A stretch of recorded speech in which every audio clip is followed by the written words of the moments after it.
Hey, I'm Casey Okupi with the Northwest Comic Show.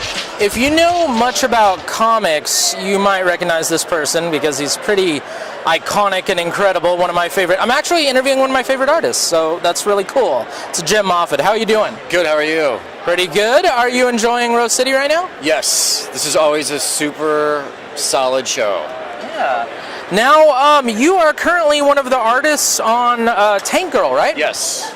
Yeah, they brought Tank Girl back in comics form like maybe 8 or 10 years ago, and they've got like a new rotating group of guys working on the various miniseries and titles.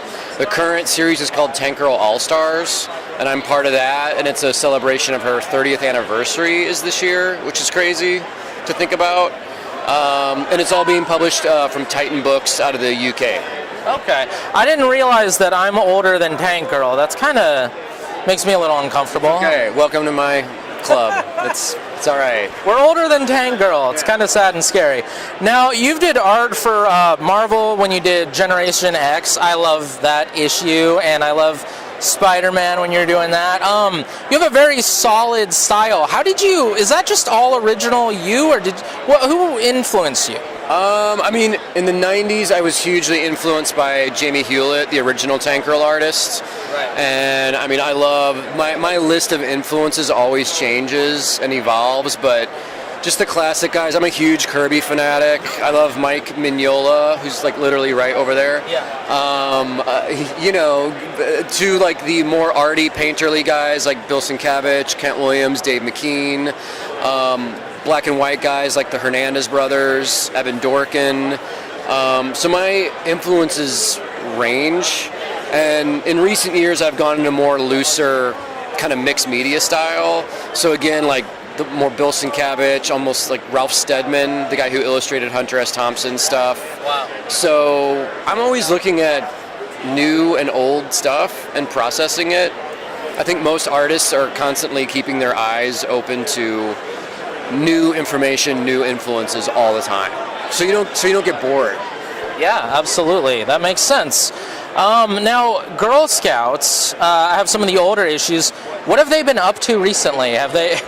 That's a good question. In 2015, we made a live-action short for Ron Howard's production company of the Girl Scouts that people can see on YouTube, and it was directed by this incredible director named Mike Diva, and that kind of launched me working on a new title, Girl Scouts Magic Socks, that came out in December from Image as a trade paperback. So that's a new 6-issue series, and I'm working on a new series for next year called Girl Scouts Stone Ghosts. So these characters have been with me for over 20 years, and it's basically like whenever I have time to write and draw a miniseries, I put it out and Image publishes it, and they sort of let me do whatever I want. So it's a perfect home for me. That's a great deal. Get to do whatever you want and you've worked with are there any publishers you haven't worked with? I've only done a very small amount of work for DC Comics. Okay. And by small amount, like I mean I literally just did like a Batman black and white story years ago. And I love their catalog of characters and would enjoy working with them, but for some reason I just haven't been on their radar. Shout out DC, I mean, come on. DC, hit me up for a Batman or Batgirl series. You know, when I think of you, a one shot, anything. I'm thinking Blue and Gold, you know, I'm thinking Blue Beetle and Booster Gold. I could do that. I would also love to take a crack at any of the Jack Kirby Fourth World stuff, the New Gods, Forever People, all that crazy stuff that he did, Mr. Miracle. Oh, yeah. Although Mitch Gerards is on Mr. Miracle right now, and he's incredible. Yes.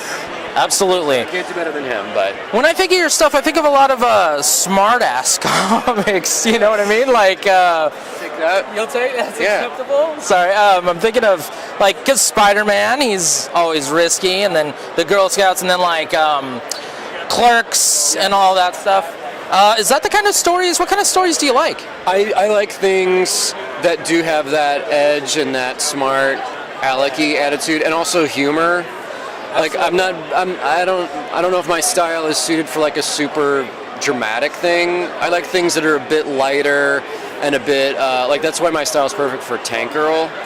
You know, just having that tongue-in-cheek thing where I can add background jokes and make pop culture references, and there's a bit of a lightheartedness to it.